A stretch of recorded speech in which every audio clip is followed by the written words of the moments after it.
Hello and welcome to another historic video. Today we're checking out 8 Whack Goblins, which is a go-wide creature deck trying to pump up the team with the various bushwhackers, which all have been recently added to Arena. There's a Goblin Bushwhacker, which can be kicked for a red mana, in which case when it enters gives a team 1 extra power and haste until end of turn, including itself. And the Reckless Bushwhacker needs Surge to be enabled, so we need to have cast another spell this turn, and then when it enters also gives a team +1 power and haste until end of turn. So those are excellent to pair with our Goblin token makers, which we can already cast on turn 1 in this deck. Gleeful Demolition targets our own artifact to destroy it and make 3 1/1 Goblin tokens, and Kuldotha Rebirth sacrifices an artifact to make 3 1/1 Goblins, so this one cannot be used to destroy opposing artifacts. The upside is that our opponent also cannot destroy our artifact in response to deny the 1/1 Goblins, so that can also have its advantages. And then the artifacts we are looking to sacrifice or destroy include a lot of free artifacts. Bonesaw can technically also be an equipment, although it doesn't happen very often. Ornithopter is actually decent if we don't end up destroying or sacrificing it, because it can still be pumped by our bushwhackers to get in for an extra point of damage in the air. And then a Tormod script has the added utility of being able to stop some of the graveyard combo decks in the format. If we sacrifice it, we can exile the opponent's graveyard, and there's quite a few graveyard combo decks worth slowing down. And then Epicure does cost 1 mana, so it doesn't let us make 3 goblins on turn 1, but is also an extra creature, deals 1 damage when it enters, and then can also maybe be pumped by our various bushwhackers. And then our other goblins include 4 copies of Foundry Street Denizen, gets 1 extra power whenever another red creature we control enters, it's also quite synergistic with Gleeful Demolition and Kuldotha Rebirth. And then Legion Loyalist, another recent addition from Pioneer Masters, a 1/1 with haste, and if we attack with Battalion, we now get to give the team First Strike and Trample until end of turn, and also cannot be blocked by opposing creature tokens, so that's also useful, so we don't necessarily trade for a bunch of opposing 1/1s if those are in play. And then also quite good with the Denizen if we end up pumping it a bunch. And then finally we've got our 8 bushwhackers, as well as the full set of Runfeld Hordemaster, giving our goblins +1/+1, and whenever the Hordemaster or another goblin we control dies, we get to exile the top card of our library. If it's a goblin creature card, we can cast it until the end of our next turn, so we do have a little bit of time to deploy it, and there's plenty of goblins throughout. And finally 2 copies of Battlecry Goblin, could also go with a full set of Legion Loyalist instead, but wanted to have a few more curve toppers in case the game goes long and we need a mana sink. Can also pump up our team, and Pack Tactics can generate additional goblin tokens. And then the mana base needs to have lots of mountains, cannot afford to really play any of the colorless artifact lands, even though they would be nice to synergize with our Rebirth and Demolition. We did not get the red artifact land like we did in blue and black, so 50 mountains. Arena of Glory still has a little bit of upside, since we can potentially give other creatures haste with it, especially good with a Battlecry Goblin or maybe a Foundry Street Denizen, and then 1 Sokonzan, which can also make additional tokens for us. So yeah, that's our deck. Now let's jump into some games and see how the deck does. Alright, we're on the draw. Hand needs a token maker, so this is not gonna work. This is fine. So turn 1 we can Demolition, turn 2 we could Demolition again. And then I guess Epicure is better than either Tormod Script or Ornithopter. Of course we don't know if we need Tormod Script in the matchup. Our opponent does not have a companion, which could lean more towards a graveyard combo deck. And then between Crypt and Ornithopter doesn't really matter since we're going to blow it up right away. Ornithopter might be easier for the opponent to interact with if they have spot removal. And our opponent's on blue-red wizards. So while the opponent stepped out, we could destroy the Ornithopter, so they can't do so in response. Although an O2 flyer could still be useful later. Tormod Script only really useful to maybe stop an Arcanist from getting stuff back out of the graveyard, which is also not irrelevant. So maybe we'll play it this way. But yeah, we still need a way to pump up our creatures to get past the Soulscar Mage.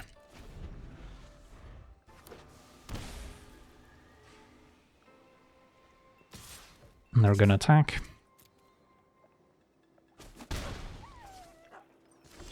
And pass with 2 mana up. Alright, step 1 attack.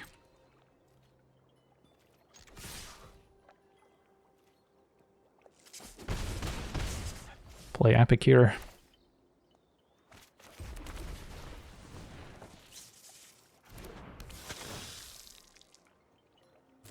that one they're gonna play with fire. Our goblins are actually more relevant for us.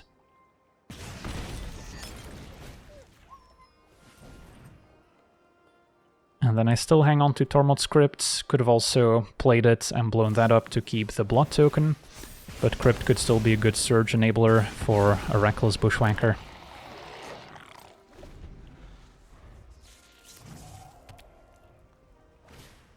Static Discharge to take out a single goblin.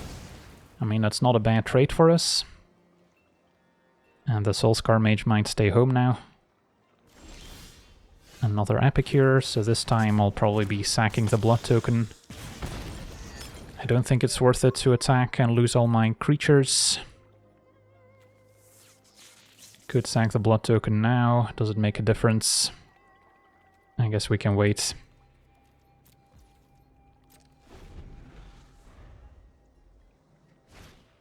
Another Soulscar Mage.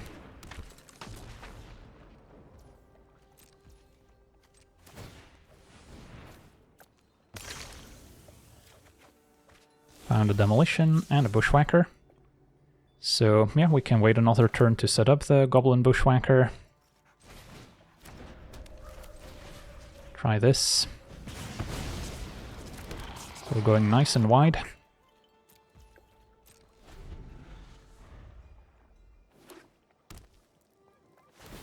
Opponent sacks to draw, so they're also digging for action. Symmetry Sage is fine. If they have a 1-mana instant, this could still end up being a little bit painful for us. Take out a creature and then block 3 others. And then we have 3, 4, 5 creatures going through. Opponent still maybe falls to 1. So yeah, that's still good enough here. We're probably not going to get a better window. And if they don't have any instants, this is going to be a very good attack.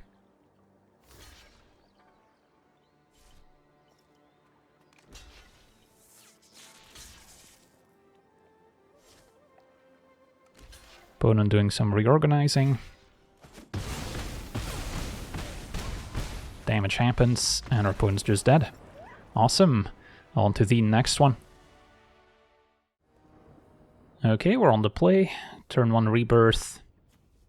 I guess turn 2 Battle Cry, and then hope to draw a 1 or 0 drop to enable Surge on the Bushwhacker. Yeah, I'm down.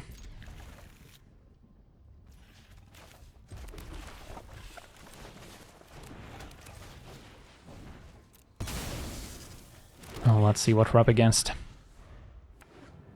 Red-whites and Inspectors. Our opponent might also be convoking. Another Rebirth, not super helpful. At least with a Gleeful Demolition we could target the opponent's artifact just to surge the Bushwhacker. Yeah, I wish this deck had gotten the red artifact land like we got with blue and black, so we could actually sack an artifact land to the Rebirth. Alright, found a different Bushwhacker. Still seems good enough. So that seems equivalent to activating the Battlecry Goblin. So yeah, I'll just kick it.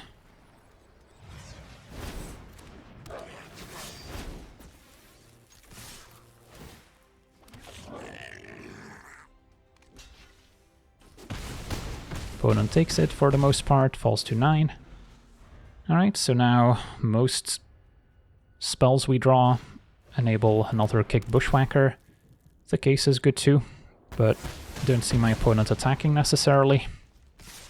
Opponent is still gonna attack to transform the case. And Ornithopter is perfect. We'll look at this turn, Rebirth into Bushwhacker. And that's well over 9 damage.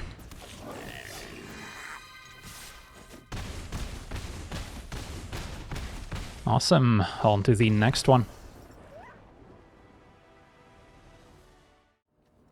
Okay, we're on the play. We have Epicure making an artifact for Rebirth, and then a couple Bushwhackers. So a decent hand. Wish our artifact maker was free instead of costing 1 mana in this case. So we could already Rebirth on 1. Also wouldn't mind a third land. Opponent with a looting, so some sort of graveyard deck. Is it Reanimator? With Persist in the format, they can already reanimate on turn 2. It's going to be an Emperor of Bones, discarded. Alright, so playing Rebirth is not the most mana efficient turn, so could also play a 1 mana Bushwhacker alongside it. Or we could play Horde Master in the hopes of drawing a land so we can go Rebirth plus Reckless Bushwhacker or Goblin Bushwhacker with Kicker next turn. Still feels like getting the Rebirth going is more important. Although, yeah, maybe mana efficiency still gets the nod, because we would be able to give the tokens haste next turn. But if we don't draw lands, this may be less damage overall. Opponent has another Emperor of Bones. Found the land. Don't think we need to exert the arena. I'll go Rebirth into a Reckless Bushwhacker. So we can just kick a Bushwhacker without needing to necessarily surge it. Alright, so that's a lot of damage. Opponent takes it all. Falls to 2.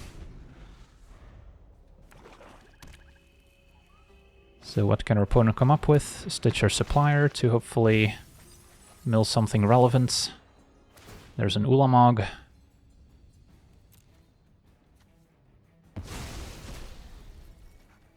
And then the Emperor can adapt. Getting 2 counters, putting an Ulamog in play. And they get to attack with it as well. Well, that was pretty effective. We did find a couple goblins, but no lands to cast them. And we also take lethal. Well, that's one interaction I hadn't seen before. On to the next one. Okay, we're on the play. This hand is missing a token maker to enable Denizen and to pair with a Bushwhacker. So I'm gonna have to mulligan. This is better. And then I probably don't need a third land. So turn 1, Rebirth. Turn 2, either a Horde Master or Bushwhacker.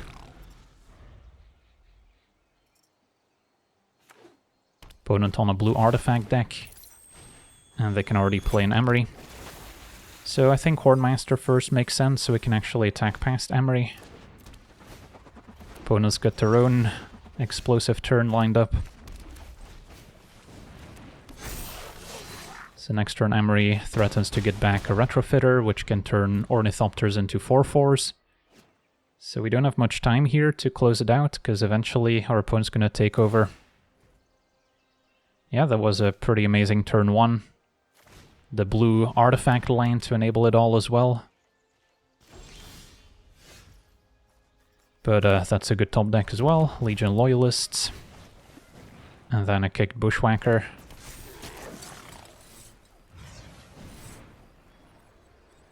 So how much damage do we have here? And I guess Legion Loyalist's ability to prevent tokens from blocking is also relevant here, should our opponent make a 4/4. So this was actually the perfect top deck. So then if we attack all out, our opponent can double chump with Ornithopter, fall to 1. But they're maybe not going to read Loyalist all the way, make a 4/4. And then, yeah, we're going to have just enough trample damage here. So yeah, that was a lucky top deck, although I'm pretty sure that even without the token clause we would have gotten there next turn. But I'll take it. Sweet, on to the next one. Okay, we're on the play. And this hand is sadly missing a token maker. Going Denizen into Bushwhacker, and then I guess Ornithopter could enable Surge. It's not bad, but it's maybe lacking a little bit of oomph. Do we still try it? So yeah, turn 1 Denizen, turn 2 could go Ornithopter Bushwhacker or kick a Bushwhacker. And then a third land could maybe still work out. Yeah, I mean, as far as hands go without token makers, this might still be functional enough.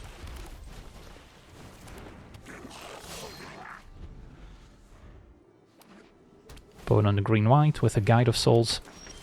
So some sort of energy deck. Well, Guide of Souls is very good. For now, maybe this Ornithopter into Reckless Bushwhacker. So we don't need to worry about Surge going forward. Hope they don't have an Ocelot Pride, because that's gonna kinda stop us in our tracks. Since we have a lot of 1 toughness goblins that can get past first strike. It's gonna be an Innkeeper, so it's maybe more of a life gain combo deck.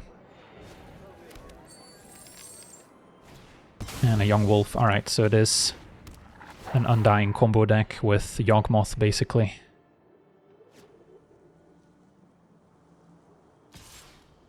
Guide attacks. And Rebirth to draw. Alright, so I guess we'll save the Bushwhackers for next turn. And this turn we can go... I mean, Denizen would just trade for a Young Wolf, so that doesn't necessarily feel great. But I do have another one coming up. I guess I can even give it haste with the Arena of Glory. Is that worth it? Yeah, you know what? I'll just give it a try.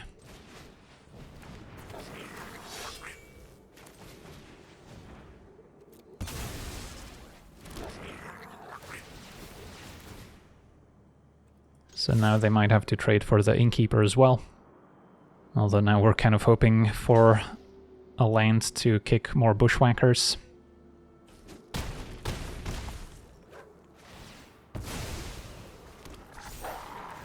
Opponent gets Young Wolf back, gains more life. At least they already used their treasure, so they can't play Yawgmoth this turn. It's gonna be a Knight Errant convoked instead. Fair enough. Alright, so land would be quite pivotal here. Since this might be our last chance to get a good chunk of damage in. Opponent shocked in Overgrown Tomb, maybe not realizing that it doesn't cast Guide of Souls. And we did draw the land, so we got our wish. And we just gotta turn the team sideways. No time to think. This would get them for 11, down to 2. Although next turn our opponent can gain some more life back. And produce more blockers, so... yeah, it's still gonna be tricky to get those last points in. A Legion Loyalist could be a good top deck, giving the team Trample and First Strike, since we can play it alongside the Bushwhacker. Boseiju means opponent could now cast Yawgmoth. It's gonna be a Guide of Souls instead. Enough energy to use the ability now. And then Apprentice can gain essentially 6 life here. That is a lot of life.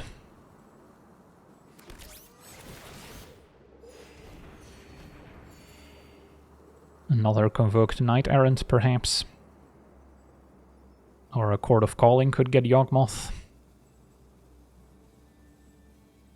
And, yep, Court of Calling for 4. So, there's Yawgmoth. Opponent can now sacrifice stuff to give our creatures -1/-1. With double Young Wolf, they can essentially go infinite. But as it stands, they can still pretty much mow down our entire team.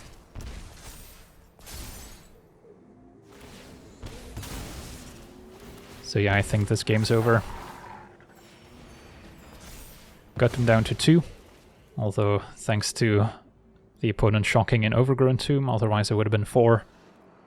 Did end up finding the Token Maker, maybe a turn too late. Knight Errant attacks. But yeah, opponent can still kind of go off with Yawgmoth at instant speed, so they can wait and see what's next. And then they might even be able to deal 9 damage here with the Apprentice. We'll let them do their thing, but as I've said, this game seems over. And Druid Denizen, maybe one of our best draws, but... opponent's got plenty of life to spare. And Yawgmoth can just decimate our board. Still, the goblins put in a good effort, but it's hard to compete with Modern Horizons power creep. The average age of our goblin cards is quite a bit higher than the opponent's cards.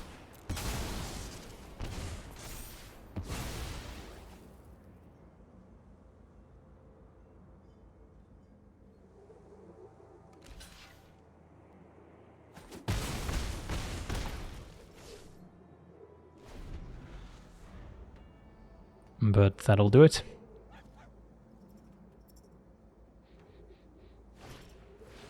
Another apprentice. More life gain, although an attack from Knight Errant will do it too.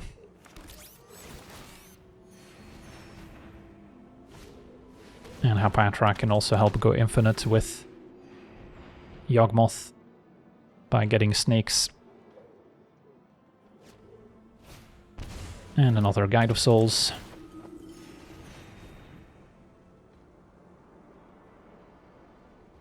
Alright. Good game if our opponent's not gonna attack. I'll move on to the next one. Okay, we're on the draw. We've got Ornithopter into Rebirth, and then hopefully Horde Master to pump the team. This one's certainly questionable, but I'll give it a shot. An extra land is a fine draw, any artifact maker is fine, and we're up against what could be the Charbelcher combo deck. So Kuldotha Rebirth, unlike the other token maker, is not used for targeting the opponent's artifacts. Otherwise we can maybe hope to blow up the opponent's Charbelcher before they get a chance to activate it. Although Spikefield Hazard could still be played in other decks as well. But yeah, now we see the smashing as well. It's all these dual-faced lands. And yeah, play Horde Master. Attack for 4. Can play another one next turn. Battlecry Goblin would be better if we can give it haste right away, but that's gonna take a while.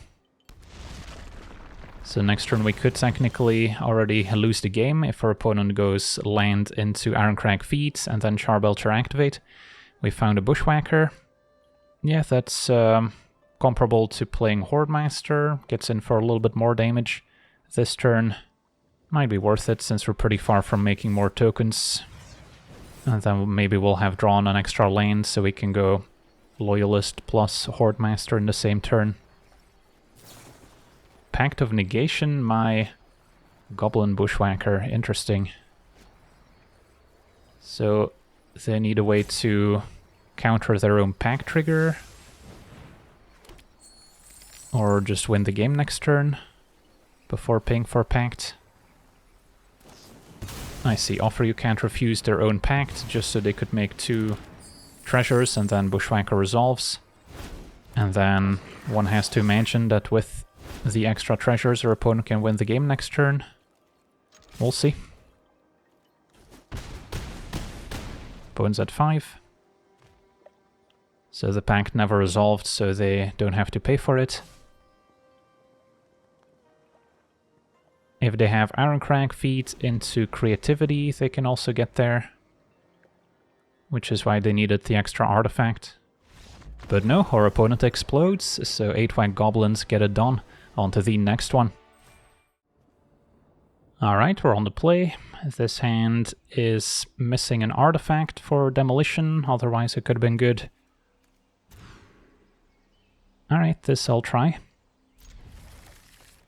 And then Ornithopter Rebirth, turn 2 we could Bushwhacker already.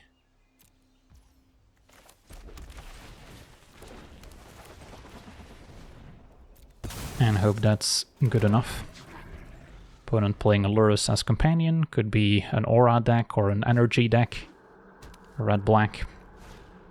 And Witness, so maybe more of a sacrifice deck. Another Bushwhacker I'll take. Although they will get to trade for one of our goblins.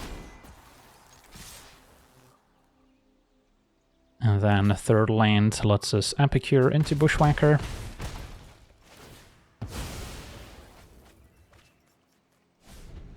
Opponent finds another witness. And now Bartolome. Ooh, a Reckless Bushwhacker. That one will have to wait. A third land would be nice for it, so we can go Epicure into Reckless Bushwhacker. For now, another good attack. Opponent takes it all, falls to 6. So land could do it here, unless their opponent combos off somehow. Well, Samwise, if they also have a Cauldron Familiar, yeah.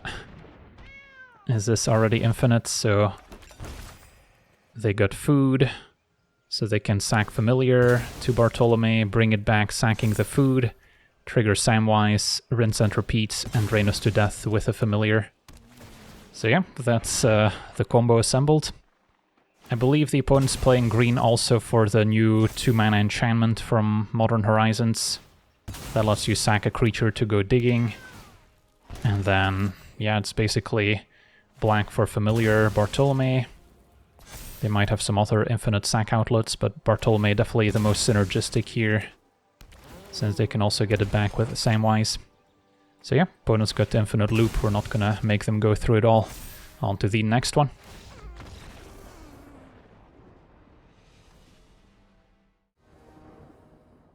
Alright, we're on the draw. We've got Rebirth, but only a Battlecry Goblin to eventually pump the team, so that feels too slow. And this time we've got Artifact, Token Maker, Bushwhacker, so I'll keep. And then probably prefer Horde Master over Legion Loyalist. Although Loyalist I could play on turn 2 alongside the Rebirth. But long term I think I still prefer the Lord. Opponent on Gates, alright. Now we can play Tormod Script into Rebirth turn 1. And then Gates Ablaze is kind of the main card we're worried about, which they can cast at 3 mana already. Kami put an extra gate in play. And they've already got red mana. So yeah, I could get my board swept. I think I still play Horde Master, that way we don't necessarily trade for the Kami, and if they wipe my board I might get some goblins in return. Opponent jumps, so already feels like a sweeper's happening. It's not going to be easy to recover from unless we find some cheap goblins. Blast Zone at least cannot blow up our tokens. Opponent passes. Alright, and a Foundry Street could be great, assuming there's no instant speed shenanigans. They could blow up Blast Zone, get rid of Denizen and Bushwhacker, but we'll still pump the team.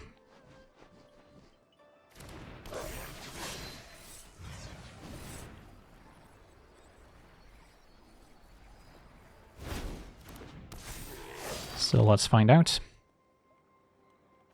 Opponent does go for Blast Zone. Trigger Horde Master twice. And found another Bushwhacker for next turn.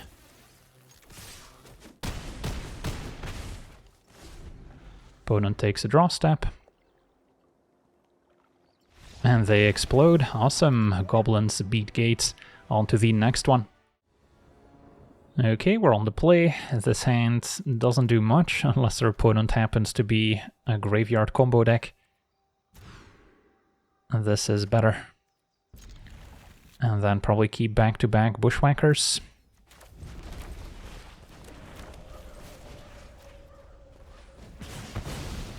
So a pretty fair game plan, all things considered, but hopefully an effective one. We get to start out on the play as well. So we're already attacking for 8 damage on turn 2. And 10 damage on turn 3. If our opponent's an energy deck, then Ocelot Pride would be a problem. Of course, Spirit Dancer instead, so our opponent on auras. Well, we get one more chance to get a good attack in, and then hopefully they can give Spirit Dancer lifelink. Opponent forced to jump. They could have taken it, but yeah, I guess I don't mind. And now an Amped Raptor, hoping for the best. Hits Sheltered by Ghosts, actually a pretty great top deck. Giving lifelink here is the main problem. So now if I attack, I don't actually get any damage in. Yeah, that's really unfortunate.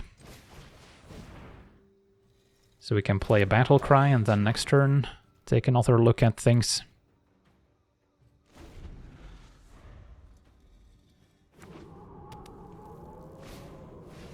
A Light Pause is bad news. So yeah, the Raptor kind of hit the worst case scenario for us. Opponent's got another Sheltered in hand, which they probably top decked recently, because otherwise they would have just taken the damage with a Spirit Dancer and then put the Sheltered by Ghosts on it. One can assume. But now the game seems over, as we draw another Bushwhacker that we cannot surge. And our opponent's got a pair of Lifelinkers back on defense. So yeah, we had a promising start. Got our opponent down to 4. But can't quite close it out here. And now a Light Pause can close out the game in 1 or 2 turns. And getting Ethereal Armor. And now Hammer Hands. Yeah, our best hope in the opponent's eyes would be to chump with a creature and then burn our own creature to prevent the lifelink from happening, but this also has Vigilance, so there's no way we survive this. Can play Bushwhacker, but it's not going to even pump the team. And Light Pause can cross the finish line. Alright, GG's.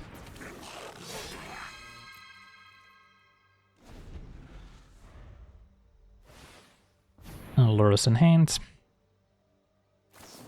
And Shard Mage's Rescue was left. Nothing else to search up. Alright, on to the next one.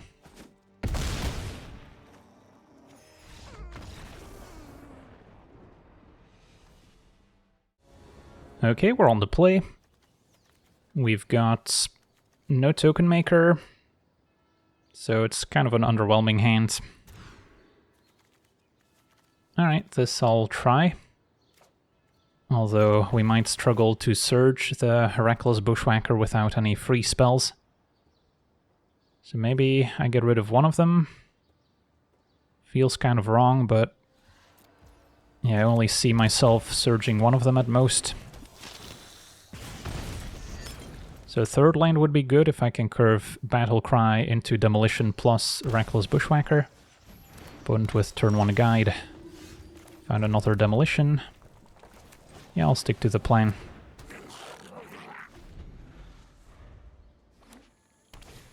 And Innkeeper's next.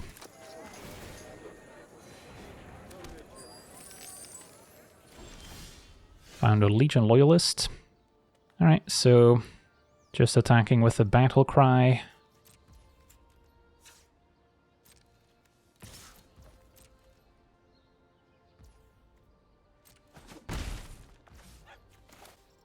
And then I'll Demolition. Probably hang on to Legion Loyalist for surge purposes.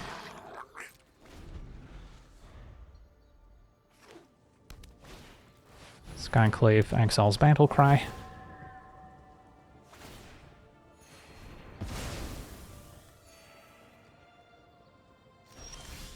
And found the land at least. Demolition could also destroy the treasure token, but doesn't seem like a priority.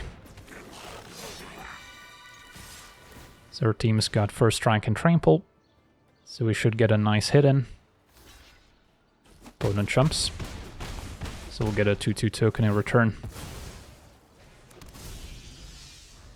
Alright, I'll take another Bushwhacker now. Heliod's, opponent's going infinite with Heliod's and maybe a Scurry Oak. Found an Epicure, so I can Demolition my own token again, but that's not going to change my attack. So yeah, let's attack. Opponent could activate Heliod to give a creature lifelink. So if our opponent can survive while keeping one of their creatures alive, then next turn they could win with a Scurry Oak since they'll get a +1 counter from Heliod each time. So currently we're getting in for 8, so Guide of Souls is going to have to block, but that still has them taking 7, so then Epicure could be lethal.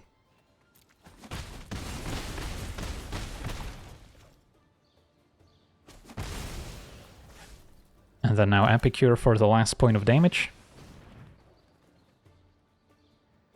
Maybe your opponent should have used the treasure to give Guide of Souls lifelink. Since, yeah, it's possible they had a Scurry Oak in hand to win the game next turn, or maybe a Collected Company to find it. Sweet, on to the next one.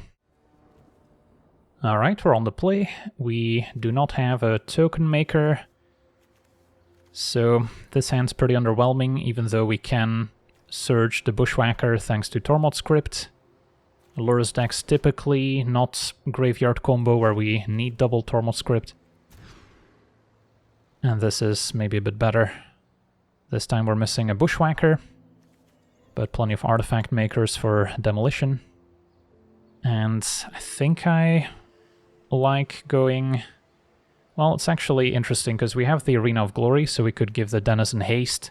So I could go turn 1 Epicure, and then turn 2 Demolition after playing Denizen, giving the Denizen haste. But I could also just go turn 1 Bonesaw Demolition, but then we kind of miss out on the Denizen triggers. So this way we're trying to sequence Denizen into Epicure plus Demolition, hoping they don't have a blocker. Yeah, I guess that's reasonable. And then Bonesaw we can hang on to maybe enable Surge. Opponent red-white and a Guide of Souls. So it looks like Boros energy. Still gonna stick to the plan here, because I want the tokens in play so I can pump them up next turn. And then if our opponent wants to trade, they can trade. Would be pretty bad if our opponent plays Ocelot Pride with a Guide of Souls in play too, so... Opponent takes it, so... Yeah, makes an Ocelot Pride more likely. With a Hordemaster we can still at least attack into a 1/1 first strike, but they're also quickly gonna start going wide with it. Opponent playing black as well. And it's gonna be an Apprentice, alright. Still pretty good with the Guide in play, but maybe a little bit easier to attack into. They could actually go for a +1 counter, which might have lined up better in the face of a Hordemaster, but typically the Apprentice goes for a 1/1 token. Alright, so next turn play Hordemaster and then hope to find some Bushwhackers off the top. Another Hordemaster will do too. And there's no need to give it haste this turn, since it can't attack.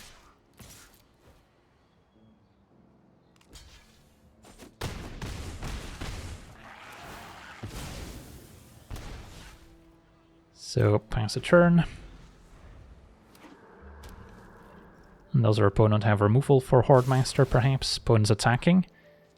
That's not a great sign. Maybe a Toxic Deluge is incoming. In which case, I may want to block, because if they Deluge for 1, they wipe my entire board. I guess they didn't really have a reason to attack then, they would just Deluge for 1 and call it quits. I guess this way they maybe get 2 damage in, but that doesn't really matter in the grand scheme of things. So, possible they have Deluge, I don't think they necessarily do with this attack. Otherwise, jumping with Epicure would make sense. Opponent passes. And could now go for Hasty Hordemaster. I think I still prefer my land being untapped next turn, in case this isn't good enough. And then we might just see some spot removal. Opponent says good game and explodes. Awesome. So yeah, sometimes just playing a couple Lords is good enough. So overall, what do we think of 8-Whack in Historic? I wouldn't necessarily recommend it as a deck to rank up with, since the format is pretty degenerate if we're being honest. There's a lot of turn 3 combo kills available in the format, and with an amazing draw we can threaten lethal on turn 3, but more realistically this is a turn 4 deck, so it's a little bit slow to kind of keep up with the best draws in the format, and it's not doing anything particularly busted, but it's pretty consistent at making goblin tokens and pumping the team, so it has a reasonable clock, so against combo decks that maybe don't put a lot of creatures in play, we can outrace them. But yeah, against a lot of the sacrifice combo decks or life gain combo decks in the format, we're going to struggle. So overall, not the best deck in the format by any means, but now that casting Muxus has become pretty much impossible since the format is too fast to allow for 6-drops, maybe this is the next best thing for goblins. So yeah, that's going to do it for today's gameplay. Want to thank you for watching, hope you enjoyed, and as always, have a nice day.